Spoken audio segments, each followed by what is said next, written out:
Hello बच्चों, very good morning. स्वागत है आप सभी का ray optics and optical instrument के लेक्चर नंबर 10 में। और आज के इस लेक्चर में हम बात करने वाले हैं फार्मूला जो कि कॉन्वेक्स सरफेस के लिए है। प्रीवियस लेक्चर में हमने कॉन्केव सरफेस के लिए फार्मूला डिराइव किया था, जो था N2 upon V minus N1 upon U is equals to N2 minus N1 upon R, जहाँ N2 सरफेस के दाईं ओर के माध्यम का निरपेक्ष अपवर्तनांक और N1 सरफेस के बाईं ओर के माध्यम का निरपेक्ष अपवर्तनांक था, और U सरफेस के ध्रुव से वस्तु की दूरी तथा V सरफेस के ध्रुव से प्रतिबिंब की दूरी थी, और R सरफेस की वक्रता त्रिज्या थी।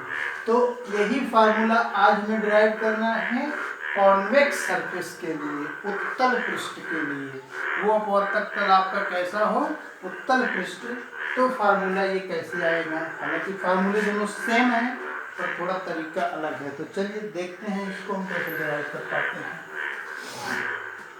तो उसके लिए सबसे पहले हम एक डायग्राम बनाएंगे। तो देखिए, ये है आपका कॉन्वेक्स सरफेस, और ये मान लेते हैं इसका ध्रुव है, ये सरफेस है SS2 SP/S2, ये कॉन्वेक्स सरफेस है। और इसके इस दाईं ओर के मीडियम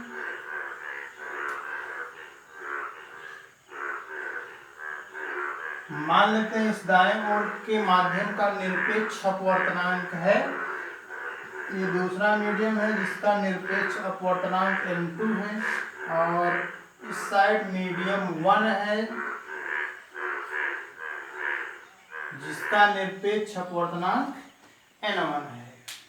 ठीक है, नेक्स्ट है आपका, ये हमने बना लिया इस सरफेस का प्रिंसिपल एक्सिस। ये है प्रिंसिपल एक्सिस,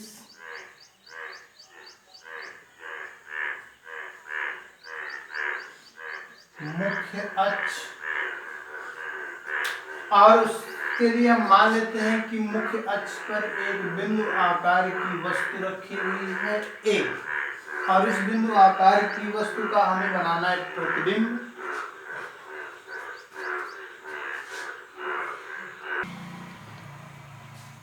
ठीक है, तो चलिए देखिए, हमने यहां मान लिया ऑब्जेक्ट है O, पॉइंट ऑब्जेक्ट बिंदु आकार की वस्तु है, और इस बिंदु आकार की वस्तु का हमें बनाना है प्रतिबिंब। देखना है इसका प्रतिबिंब कहाँ बनेगा। तो उसके लिए हमें दो किरण खींचनी पड़ेगी।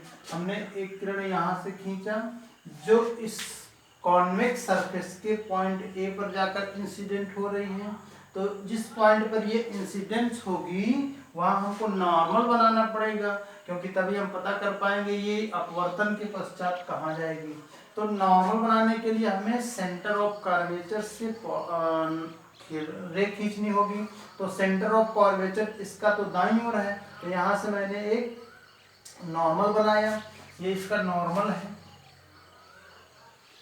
और हमने ये माना कि ये रेयर मीडियम है बाईं ओर का, और दाईं ओर का डेंसर मीडियम है। तो जब लाइट रेज रेयर मीडियम से डेंसर मीडियम में इंटर करती हैं तो वो नॉर्मल की ओर बेंड हो जाती हैं, नॉर्मल की ओर थोड़ा झुक जाती हैं। तो ये किरण अपने रियल पाथ यहाँ पर न जा करके ये नॉर्मल की ओर थोड़ा बेंड हुई है।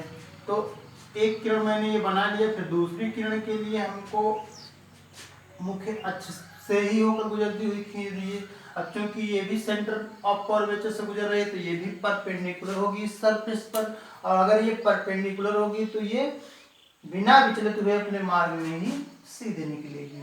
फिर मैंने देखा कि ये दोनों किरणें अगर आगे बढ़ाते हैं जिनमें फैलाव हो रहा है तो कहीं भी एक दूसरे को प्रतिच्छेदित नहीं करेंगी। तो अगर दाईं ओर कहीं ये प्रतिच्छेदित नहीं करेंगी तो ये दाईं ओर कहीं भी प्रतिबिंब नहीं बना सकती। तो फिर मैंने इनको पीछे की ओर खींचा, तो ये जो पहली वाली अपवर्तित किरण थी उसको मैंने पीछे की ओर खींचा, तो दूसरी वाली को बिंदु I पर प्रतिच्छेदित की है। तो यही इसका इमेज बनेगा। ठीक है, और साथ ही साथ हमने ये भी मान लिया कि किरण OA जो पहली प्रकाश की किरण है वो प्रिंसिपल एक्सिस या मुख्य अक्ष के साथ अल्फा कोण बना रही है और अपवर्तित किरण जो है वो बीटा कोण बना रही है IA और सेंटर ऑफ कर्वेचर से खींचा गया नॉर्मल प्रिंसिपल एक्सिस के साथ गामा कोण बना रहा है। ये मैंने इतनी चीजें मान ली है। पहले लेक्चर में मैं ये सब लिख दिया हूँ यहाँ पर। अब मैं इसको चूंकि आपको शॉर्टकट में मैं हिंट दे रहा हूँ इसका फार्मूला कैसे डिराइव करेंगे, इसलिए ये सब आप खुद से लिखिएगा। चलिए हम डायरेक्ट स्टार्ट करते हैं फार्मूले के डेरिवेशन का। तो इसमें सबसे पहले हमें एंगल ऑफ इंसिडेंट और एंगल ऑफ रिफ्रैक्शन मालूम होना चाहिए ताकि हम स्नेल का नियम लगा सकें। तो एंगल ऑफ इंसिडेंट और एंगल ऑफ रिफ्रैक्शन हमने अल्फा बीटा और गामा के पदों में ही निकालना है। तो चलिए देख लेते हैं एंगल ऑफ इंसिडेंट आई की वैल्यू कहाँ से आ सकती है। ट्रायंगल OCA में, इस ट्रायंगल में देखिए आप ध्यान दीजिएगा, ये जो पूरा कोण बना हुआ है ये OCA का वाहिस कोण है जो अल्फा और गामा के योग के इक्वल होगा। तो आप यहां लिख सकते हैं I इक्वल्स टू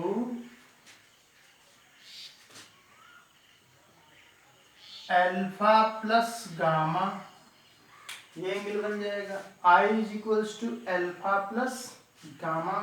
इसी तरह आप ट्रायंगल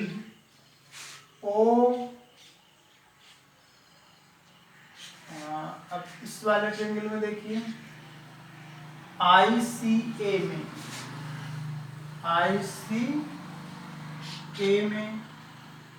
अभी बीच वाली लाइन को छोड़िए, ये पूरा ट्रायंगल देखिए तो इसका ये आंतरिक कोण है बीटा और ये आंतरिक कोण है गामा और ये इतना एंगल बना हुआ है जो कि R है, एंगल ऑफ रिफ्रैक्शन। तो R की वैल्यू यहां से आपको मिलेगी बीटा प्लस गामा। ठीक है, इसे बनाइए इक्वेशन नंबर 1 और इसे बनाइए इक्वेशन नंबर 2। इसके बाद हमें लगाना है स्नेल का नियम। ठीक है, तो स्नेल के नियमानुसार, स्नेल के नियमानुसार स्नेल का नियम होता क्या है, पहले माध्यम के सापेक्ष दूसरे माध्यम का अपवर्तनांक, पहले माध्यम में बने आपतन कोण की ज्या और दूसरे माध्यम में बने अपवर्तन कोण की ज्या के अनुपात के बराबर होगा। तो यहाँ आप लिख सकते हैं reflective index of medium 2 with respect to 1 is equals to दूसरे माध्यम का निरपेक्ष अपवर्तनांक बटे पहले माध्यम का अपनिरपेक्ष अपवर्तनांक, और इसकी वैल्यू होगी पहले माध्यम में बने आपतन कोण की ज्या और दूसरे माध्यम में बने अपवर्तन कोण की ज्या, अर्थात साइन I बटे साइन R। या आप इसको ऐसा भी लिख सकते हैं N2 sine R equals to N1 sine I। इसके बाद हमने एक मानक लिया था, उसमें माना क्या था, यदि यह दर्पण यदि यह पृष्ठ छोटे व्यास का हो, अगर ये छोटे व्यास का होगा तो ये आपतन कोण I और अपवर्तन कोण R अत्यंत सूक्ष्म हो जाएंगे और साथ ही साथ इन्हें रेडियन में मापा जाएगा। तो वो सारी चीजें मैं पहले वाले डेरिवेशन में लिखा हूँ, आप खुद पहले वाले डेरिवेशन को देखकर नोट्स बनाने के बाद ही इसका नोट्स बनाना स्टार्ट करिएगा। मैं यहाँ शॉर्टकट में आपको लिख दे रहा हूँ, यदि दर्पण का फिर से मैं दर्पण लिख रहा हूँ, यदि पृष्ठ का व्यास छोटा हो तो बिंदु ए पी के अति समीप होगा, बिंदु ए ध्रुव पी के अति समीप होगा, जिससे आई और आर कोण आई और are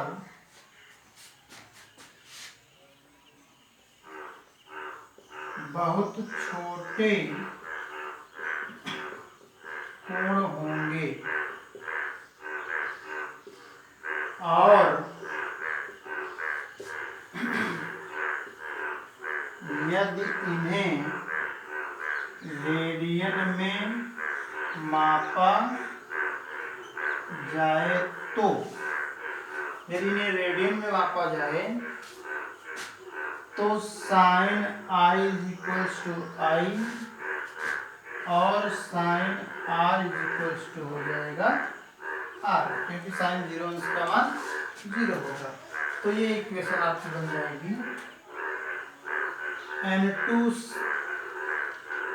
R is equals to N1 I। अब समीकरण 1 और 2 से I और R की वैल्यू समीकरण 3 में रख दीजिए।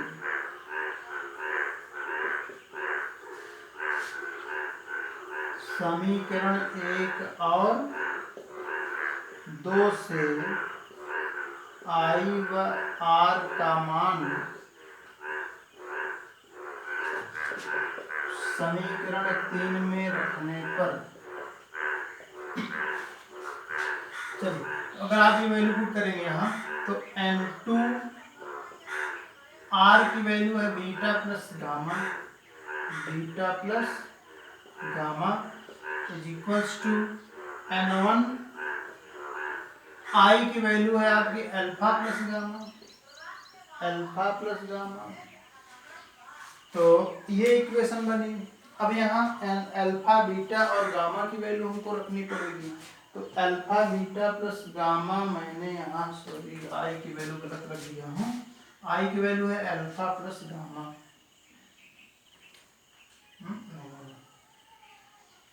सही है, बीटा प्लस गामा और आई की वैल्यू है अल्फा प्लस गामा। तो इतना नोट करिए आप।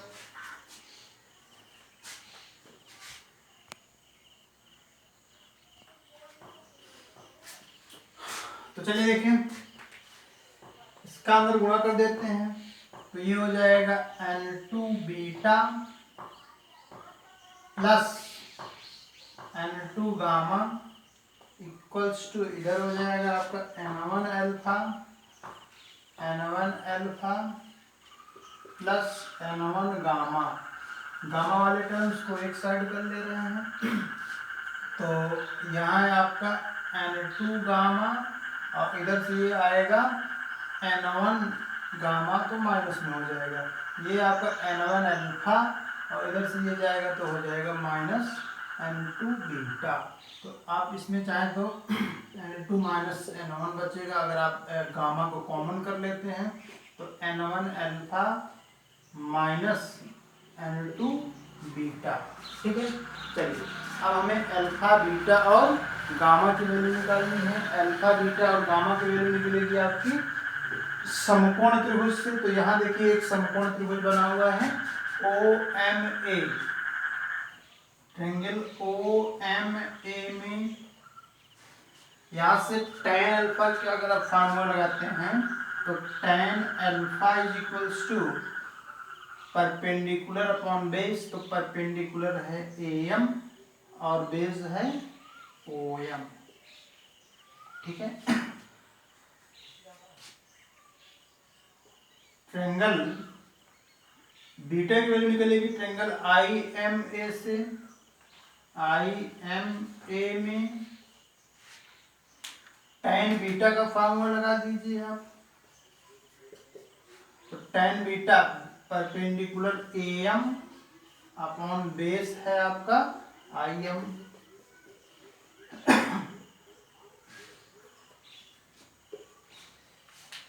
इस तरह मैंने पिछले डेरिवेशन में भी किया था। तो अब आ जाइए आप ट्रायंगल CMA में यहाँ से आप tan गामा की वैल्यू निकाल सकते हैं। तो tan गामा की परपेंडिकुलर अपॉन बेस परपेंडिकुलर इसका है AM अपॉन CM। ठीक, चलिए इसके बाद हम चूंकि पहले ही मान चुके हैं कि पृष्ठ का ये जो सरफेस है, कॉन्वेक्स सरफेस है, उसका डायमीटर छोटा हो, उसका व्यास छोटा हो। तो जब उसका व्यास छोटा होगा तो केवल आपतन कोण या अपवर्तन कोण का मान ही छोटा नहीं, अल्फा बीटा और गामा की वैल्यू भी बहुत छोटी हो जाएंगी। जब ये पॉइंट ए पॉइंट पी के अति समीप आएगा, जब बिंदु ए ध्रुव पी के अति समीप आएगा तो ये भी तो छोटे कोण हो जाएंगे। तो चूंकि हम पहले से ही मान चुके हैं कि ये छोटे व्यास का है, तो अल्फा बीटा और गामा भी बहुत ही छोटे कोण होंगे, और साथ ही साथ बिंदु पी एम के भी बहुत पास आ जाएगा। तो इसको अब मैं मिटा दे रहा हूं।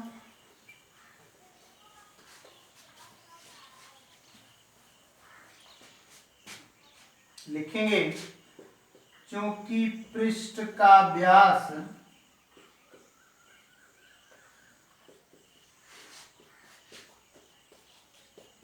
छोटा है, इसलिए अल्फा बीटा और गामा भी बहुत छोटे कोण होंगे तथा बिंदु P और M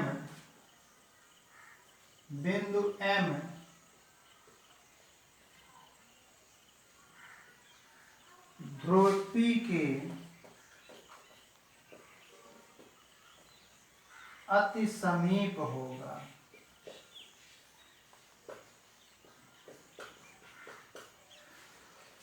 अगर ये बहुत पास होगा तो आप tan अल्फा की वैल्यू लिख सकते हैं। अतः tan alpha is equals to alpha, और OM के स्थान पर आप लिख सकते हैं OP, और OM इज इक्वल्स टू हो जाएगा OP।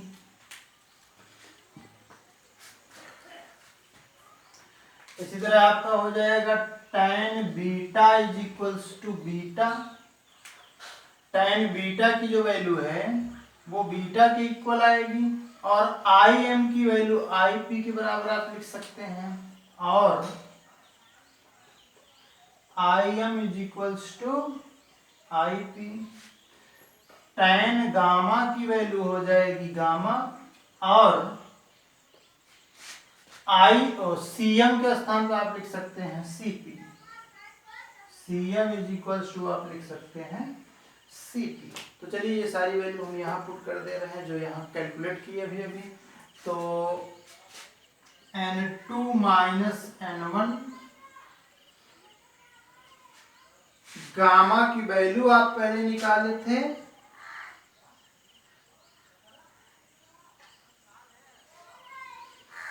AM बटे OM। तो चलिए देखिए,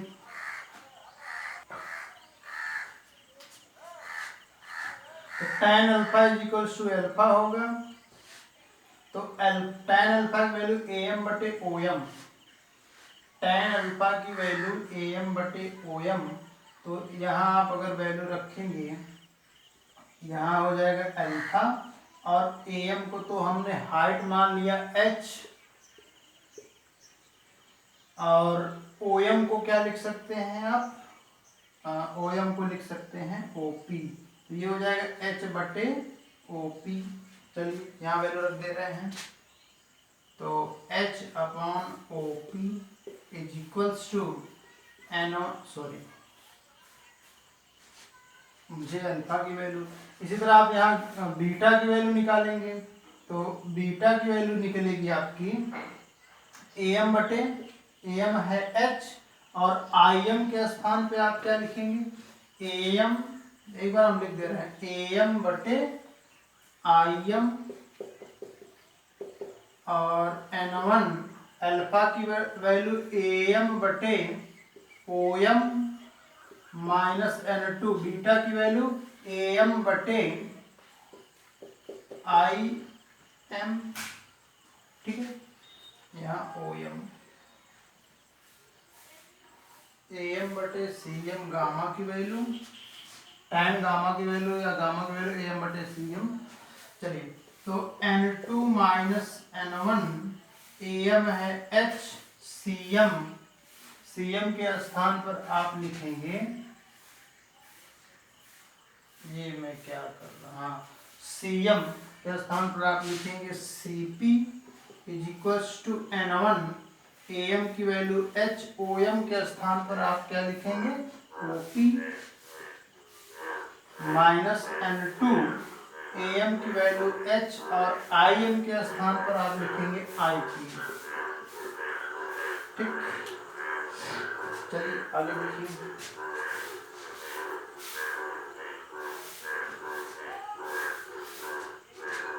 एच उधर से कॉमन, तो N2 minus N1 into H upon C P, C से पी तक की डिस्टेंस या पी से सी तक की डिस्टेंस है आपकी आर, क्योंकि ये आपतित किरण की दिशा में है इसलिए इसका साइन पॉजिटिव लिया जाएगा।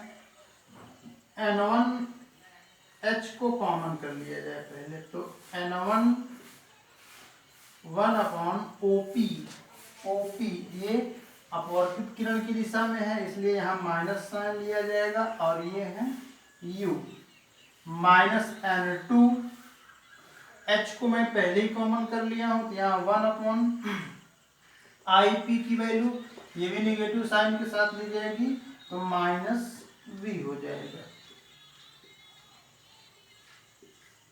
तो ये H से H आपका कट गया, तो यहाँ बचा N2 minus N1 upon R, इधर हो जाएगा आपका N1 अपॉन माइनस U, और ये माइनस माइनस प्लस हो जाएगा, तो N2 अपॉन V। तो इसे आप ऐसा लिख सकते हैं, प्लस वाले को पहले लिख लीजिए, तो N2 अपॉन V, तो ये माइनस वाला हो जाएगा N1 upon U is equals to N2 minus N1 upon R। यही फार्मूला आपका कॉनकेव सरफेस के लिए भी था, और थोड़ा तरीका अलग है। मैंने सिर्फ आपको हिंट दिया कि किस तरह इस फार्मूले को डिराइव करेंगे। आप अगर ये फार्मूला आपका डेरिवेशन करने के लिए एग्जाम में आता है तो जैसे मैं यहाँ किया हूँ एकदम वैसे ही मत छापिएगा, पहले वाले डेरिवेशन को देखिए अच्छे से, और पूरा थ्योरी लिखने के बाद ही डेरिवेशन करना स्टार्ट करिए। ये सिर्फ आपके लिए एक हिंट है कि आप फार्मूले को कैसे डिराइव करेंगे। बाकी वो सारी थ्योरी जो उसमें मैं लिखा हूँ उसी तरह इसके लिए भी थ्योरी आपको बनानी है और लिखनी है।